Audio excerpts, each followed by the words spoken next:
Le micro. Ah bah, parce que ça passait pas, c'est bon, d'accord. Merci, bonjour, bonjour, je recommence, bonjour, bonjour. Merci d'être si nombreux pour la controverse, une nouvelle controverse cet après-midi qui nous tient à cœur. Je me présente, Elisabeth Montaufray, bureau, Ouest France Entreprises. Je suis les entreprises et leurs dirigeants, salariés, jeunes salariés, pour l'Ouest, mais aussi pour la France, pour le journal Ouest France. Je suis en compagnie de Jasmine Manet, 27 ans, directrice générale et cofondatrice d'une très belle association qui s'appelle Youth Forever, une association qui analyse le rapport au travail entre les générations. Et à ses côtés, nous avons Dominique Restineau, 63 ans, président de la... un jeune, président de la CCI Île-de-France, fondateur du MoveJ, pour ceux qui connaissent. Dominique, c'est lui qui a importé le concept du mentorat pour les entrepreneurs au Québec il y a 20 ans. Donc beaucoup d'expertise et pour une controverse qui va commencer tout de suite avec, nous avons plein de questions intéressantes sur ce sujet. Génération Z au travail, qui doit s'adapter, génération Z et entreprise, qui doit s'adapter. On y va.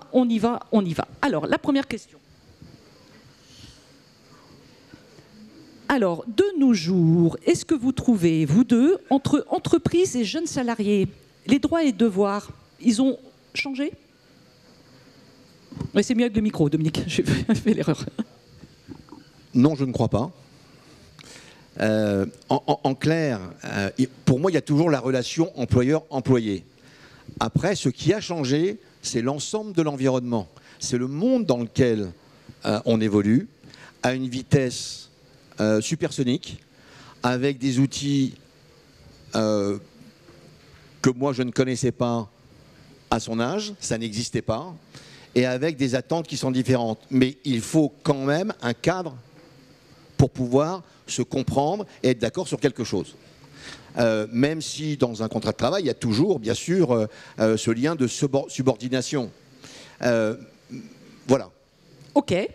Donc ça veut dire que les jeunes n'ont pas de nouvelles attentes? Ah, j'ai pas dit ça. D'accord. C'est pas la même question. Non, c'est vrai. Ah, d'accord. Ok. Je continue ou... Non, Jasmine. Jasmine. Donc, droits et devoirs des salariés, des employeurs.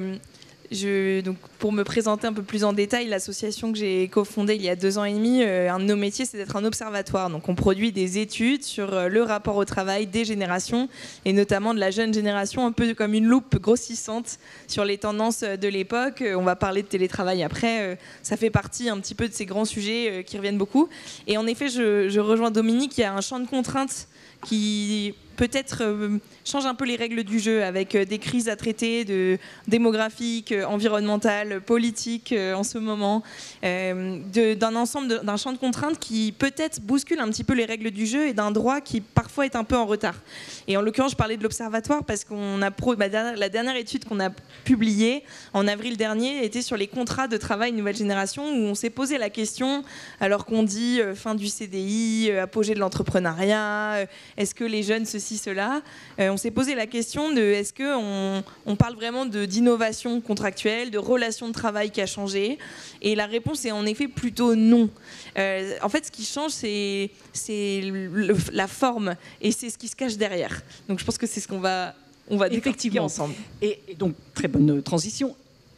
Pour vous, le contrat de travail est-il encore adapté aux attentes des jeunes? Sens, mission, équilibre, vie pro.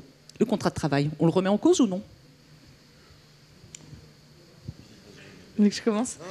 Vas-y. Aujourd'hui, pour ceux qui ne sont pas juristes, ce qui n'était pas mon cas il y a avant de faire cette étude, il y a 16 contrats de travail en France, et c'est souvent des combinaisons de contrats. Les nouveaux contrats sont des combinaisons de contrats existants. Donc, par exemple, il y a le CDI intérimaire, qui est la combinaison du format classique du CDI et certaines règles de l'intérim.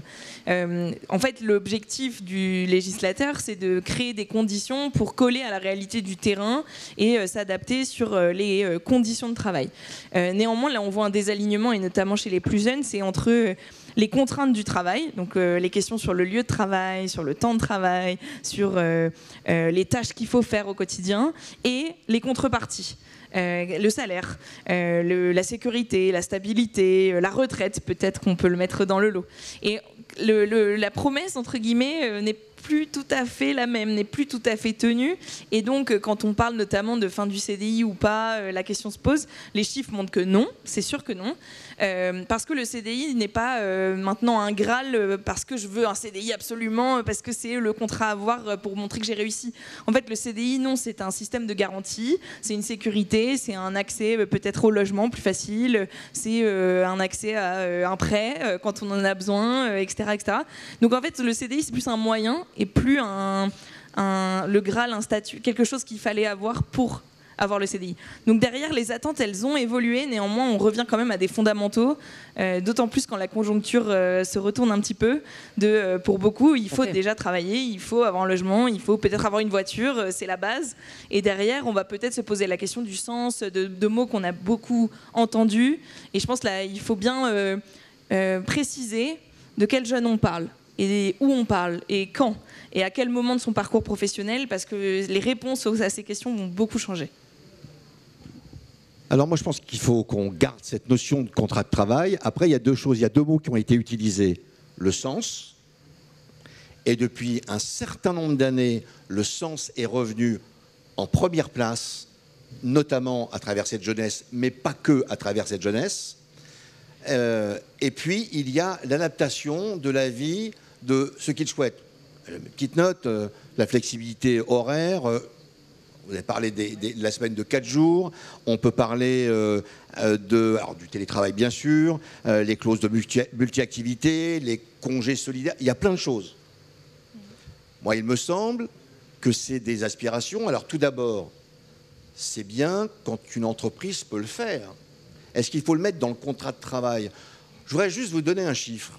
80, et c'est ça qu'il faut aussi garder à l'esprit. 97% des entreprises en France, 97% ont moins de 20 salariés. Alors quand on est dans une très grande entreprise, dans laquelle généralement beaucoup de jeunes ont envie, pas tous, mais ont envie de rentrer. Ils ont les moyens, ils ont les possibilités, ils ont du temps pour construire quelque chose et ils ont des offres qui sont particulièrement intéressantes pour leurs collaborateurs. Quand vous êtes dans une entreprise, une TPE ou une PME, c'est beaucoup plus difficile. Donc 97% des entreprises, si on fait ça uniquement, vraiment fondamentalement dans le sens du contrat de travail, eh ben les boîtes, elles vont avoir un énorme problème. Et si les boîtes, elles ont un énorme problème, elles ne vont pas embaucher. Donc là, on va avoir un vrai problème. Je voulais donner ce point-là. Ensuite, le sens, c'est une chose. Et il y a déjà plusieurs années, le sens au travail, on pouvait dire aussi que cette jeunesse avait envie entreprendre en création d'entreprise, par exemple, mais également entreprendre sa vie. D'accord? C'est la même chose. C'est créer un projet personnel, c'est créer une boîte. Alors après, on la partage avec d'autres.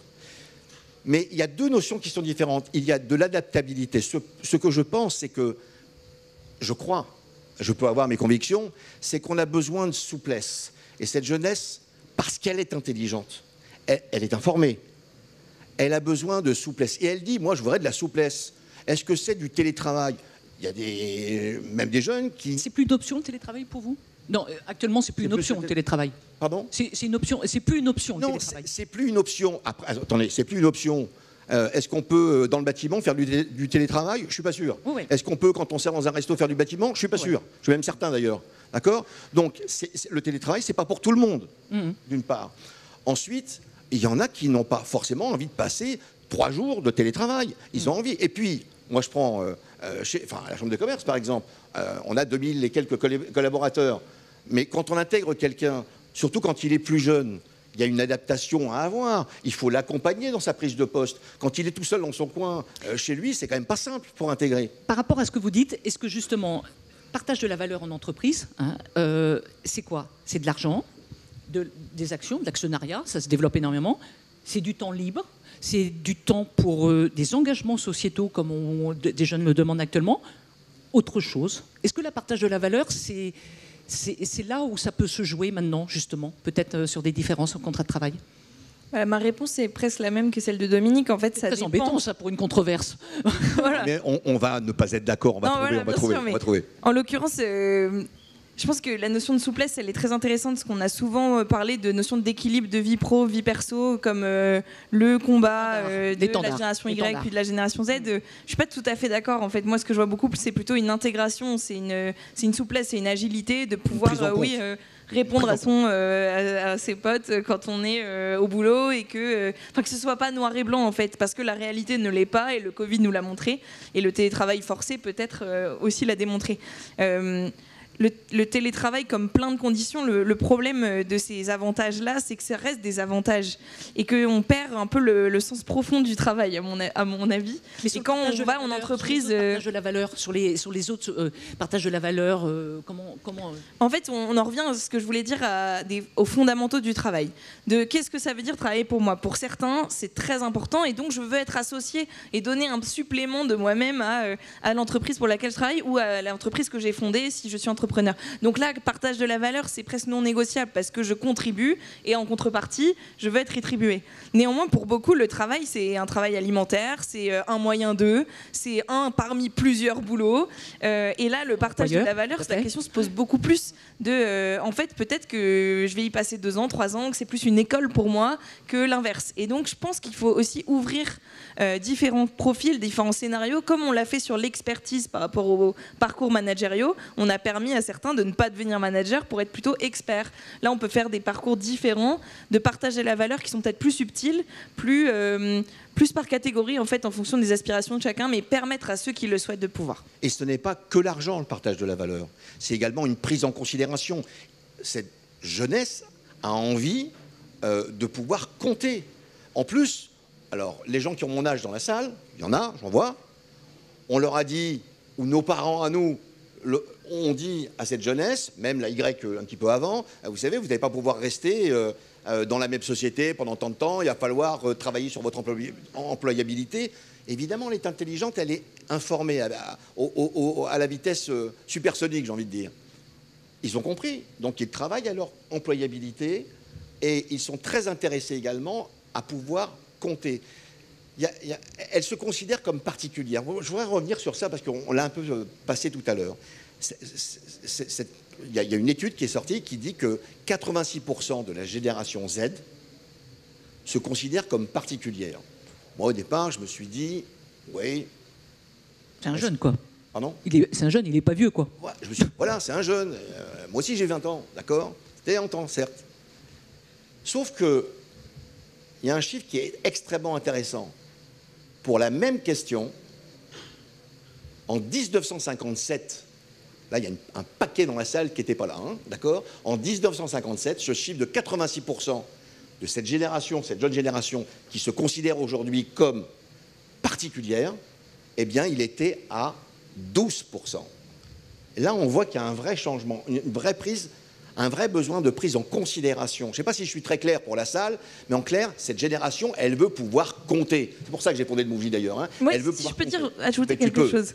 Le risque de ça, c'est qu'on en a fait un vocabulaire et qu'on parle de génération beaucoup depuis 2 générations particulièrement, et c'est devenu presque un argument marketing. Mais il y a plein de jeunes différents. Et il y a plein de jeunes différents. Mais ce que je voulais dire, c'est que moi, je vois presque une sorte de risque d'autoréalisation ou de prophétie autoréalisatrice. En fait, à force de parler notamment de la génération Z, en fond, en long, en comble, en faire des articles sur leurs traits caractéristiques, des études par-ci par-là, j'en suis aussi responsable, hein, j'en ai bien conscience. J'essaie de surfer sur cette vague pour sortir du sujet. Mais globalement, le risque de ça, c'est que ça crée un profil où on se reconnaît là-dedans. Il suffit de regarder les tendances sur TikTok, si vous êtes sur TikTok. En l'occurrence, il y a des tendances Gen Z à foison. Et notamment, moi j'ai été très interpellée par une étude que j'ai lue, où on posait la question à un énorme échantillon de jeunes, quel est votre, plein de questions, mais notamment quel est votre animal totem ? Je ne sais pas pourquoi ils posaient cette question, mais dans les réponses qui ont été données, il y a une immense majorité de paresseux, en gros. Pourquoi est-ce que ça, c'est très interpellant. En fait, c'est l'exemple le plus parlant que j'ai, mais on retrouve les mêmes dynamiques dans des études quand on leur pose la question de leurs attentes, quand on décrypte en fait des chiffres qui ont parfois pas trop de sens. En fait, ça crée aussi une sorte de réalisation de parce que je suis Gen Z, je suis comme ci, je suis comme ça, je suis difficile comme ça, et le salaire c'est important comme ça. L'uniformisation. C'est enfermant et c'est pas bon. C'est enfermant. Et donc le risque de ces catégorisations-là, c'est de créer crée en fait un syndrome, et surtout en entreprise où on en fait des politiques. Et c'est là où ça devient très dangereux. C'est la politique jeunesse, la politique senior, la politique machin, les politiques, etc. Elle pose les bonnes questions, il ne faut pas en faire des politiques. Exactement, mais je pense que c'est pas la seule à les poser, et c'est ça qu'il faut réussir à créer, c'est recréer le débat. Peut-être elle est plus bruyante, peut-être c'est non négociable pour beaucoup d'entre eux, mais en l'occurrence, comment est-ce qu'on recrée ce débat collectif ? Elle pose des questions qu'on ne posait pas avant, et notamment maintenant dans le recrutement. Quand une boîte ne présente pas son salaire, le salaire d'embauche, souvent le jeune ne répond pas. Rendre obligatoire la publication de la grille des salaires lors de l'embauche, ou même dans l'entreprise, quand l'entreprise rentre, beaucoup de jeunes disent c'est normal. Bonne ou mauvaise idée, monsieur Dominique En ce qui me concerne, oui. Si je prends le cas, je vais être très ouvert. À la Chambre de commerce de Paris-Île-de-France, on publie un poste, il y a la fourchette du salaire.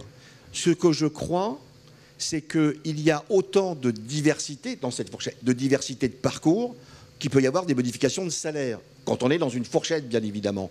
Et que je ne vois pas forcément l'intérêt que Pierre-Paul Jacques, ça peut créer des jalousies, des incompréhensions.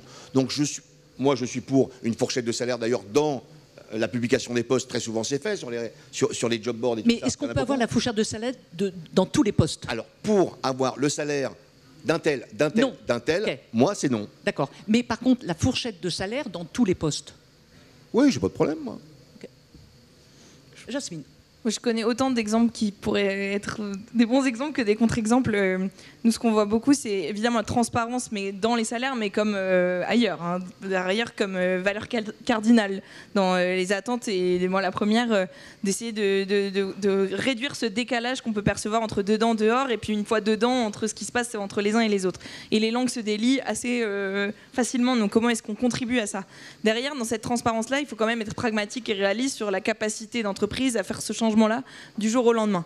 Je pense qu'on a beaucoup parlé d'égalité. Ce que j'entends beaucoup chez les jeunes qu'on forme, c'est une volonté d'équité. C'est de volonté de comprendre que, ok, on peut pas tous être payés pareil les uns des autres. C'est ok, on n'a pas tous les mêmes parcours de vie et même les mêmes contraintes si on est aidant, qu'on a un enfant à charge, un parent à charge, etc., etc.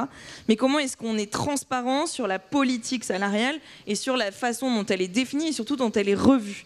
Je pense que c'est ça tout l'enjeu, c'est de recréer de la transparence, dans pouvoir poser des questions sur ces sujets. Et le chiffre en tant que tel, je pense que c'est pas ça qui est important. C'est important peut-être dans une recherche d'un premier emploi, mais derrière c'est plutôt comprendre, avoir une politique, une posture de transparence qui va être déterminante. Ce qu'on voit là où cette jeunesse, mais c'est de plus en plus dans la population, les gens supportent plus qu'on leur raconte des cracks. Ils peuvent comprendre plein de choses. Les gens sont intelligents. Ils peuvent comprendre plein de choses, mais qu'on arrête de raconter des cracks. Ce qu'on dit, on fait. Ce qu'on dit, on fait. Alors parfois on dit quelque chose qu'on veut faire et ça ne se passe pas exactement comme ça. Mais on peut l'expliquer. Okay. Voilà, on peut l'expliquer. Si on surfe là-dessus aussi. Et elle peut être, par contre, beaucoup plus virulente. Alors après, pour ceux qui ont un peu plus que moi dans la salle, il y a eu mai 68, où il s'est passé des choses aussi. C'est pas que nouveau tout ça non plus. Une fois qu'on est dans l'entreprise, la gouvernance verticale est-elle encore adaptée aux attentes du jeune salarié ? Ah, ça assoit un peu. Vous savez que la question de la partage de la valeur, c'est qui décide et qui est associé à la valeur et à la prise de décision. La question de l'autorité et de la prise de décision est souvent mise sous les feux des projecteurs. Je pense que le management à l'ancienne, traditionnel, etc., n'a plus lieu d'être, en tout cas est largement déterminé. Je ne sais pas si vous avez vu passer notamment cette tendance en ce moment sur les réseaux sociaux du loud quitting, donc la démission bruyante. Le fait d'afficher son employeur, c'est très américain, mais il y en a des exemples aussi en France. On affiche son employeur dans la façon dont il ne nous respecte pas, entre guillemets, dans la façon de licencier quelqu'un. Mauvaise idée pour c'est très dangereux parce que ça ouvre les vannes, mais en même temps, et ça révèle quelque chose de comportement, mais ça c'est globalement une question de respect. Là on parle d'un sujet particulier dans la gouvernance, mais je pense que la question d'ouvrir le pouvoir et de permettre des processus de décision, pas toujours d'associer, c'est pas toujours dire tous les jeunes de la boîte on va vous permettre de décider ça et ça. C'est pas très réaliste, mais c'est comment est-ce qu'on informe, on consulte, voire on donne le pouvoir. Et en l'occurrence, nous on a fait toute une étude sur le sujet qui s'appelle Jeunes et pouvoir. Il y a plein d'exemples aujourd'hui qui existent, il faut juste s'en saisir pour recréer des nouvelles verticales quand c'est pertinent, parce que mettre des jeunes pour mettre des jeunes ou associer des jeunes pour associer des jeunes, ça n'a pas trop de pertinence. Ma première boîte, je l'ai créée, j'avais 24 ans. Dans mon entreprise, la moyenne d'âge, il y a très longtemps, ça devait être 27, 28 ans, j'avais une centaine de collaborateurs. J'allais les chercher à la sortie de l'école. Je voulais transformer la manière de mon secteur d'activité. Je ne suis pas allé chercher des gens qui étaient dans ce métier. Tout le monde avançait en même temps. Et de la même manière, je voulais changer de code. Pourquoi? Parce que le sens, déjà, pour moi, la vraie force d'une entreprise, c'est sa culture de l'entreprise. Donc il faut pouvoir rentrer dans une culture d'entreprise, mais il faut qu'il y en ait une. Ensuite, il y a gouvernance et management. Oui, bien sûr. Il y a deux sujets différences, tout à fait. D'accord? C'est vrai que le truc très vertical, ça passe plus bien aujourd'hui. Pour cette jeune génération, encore plus, mais pour d'autres également. Sur la partie de la gouvernance, j'ai fondé le MoveJ il y a 15 ans. Créer ou reprendre une entreprise pendant ou dès la fin de ses études. Parce qu'ils voulaient changer le monde. Et ils veulent toujours changer le monde. Et prendre en main, tout de suite. Et prendre en main. Jasmine a créé son entreprise. Bien sûr. Association. Mais l'état d'esprit est le même, Jasmine. L'état d'esprit est le même. À ce moment-là, il me semble qu'ils ont besoin de compter. J'ai un deuxième chiffre que je vous avais ramené. C'est la génération. Regardez, sur 2 générations. Il ne faut pas les opposer, mais sur 2 générations, on voit une évolution. La génération Y, celle d'avant, à 32%, pour elle, la notion de gouvernance, d'être acteur dans la gouvernance était importante. La génération Z, aujourd'hui, c'est 42%. En quelques années, c'est 10 points de plus.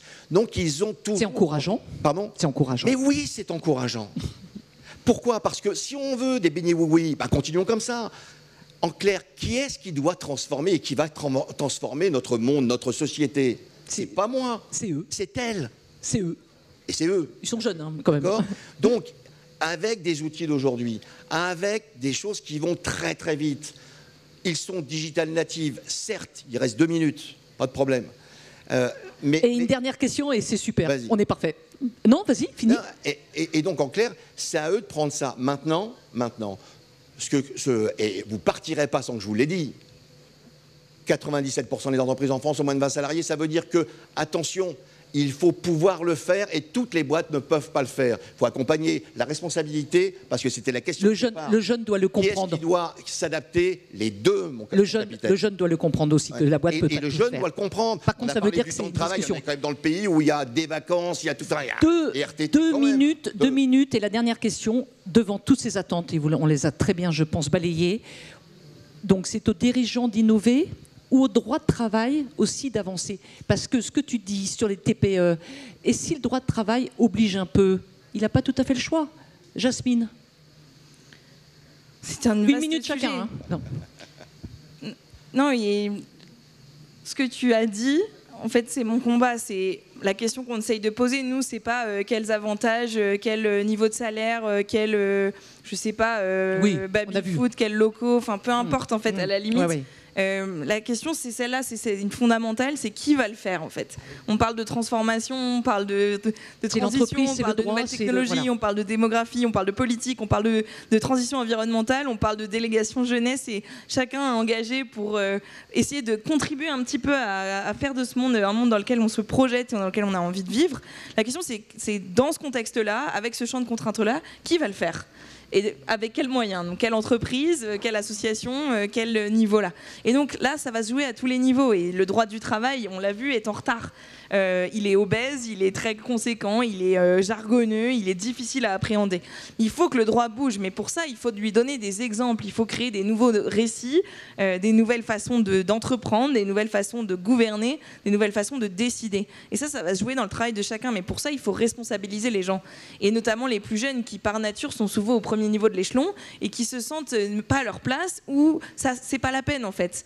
C'est pas la peine. Et c'est d'ailleurs une invitation et un remerciement au Cercle des économistes de vous inviter ici, mais c'est la peine, et c'est pour ça qu'on est là aussi avec la délégation jeunesse. C'est pour essayer de porter un tout petit peu nos messages, nos convictions, et surtout de transformer l'essai. C'est pas que parler, c'est se faire entendre et être entendu. Tu as 1 minute. Et on a une transformation également à faire. Moi, je vois la Chambre de commerce, tout le monde ne le sait pas. Nous formons 72 000 personnes par an à travers 14 écoles. HEC, je crois que tu es sorti de HEC.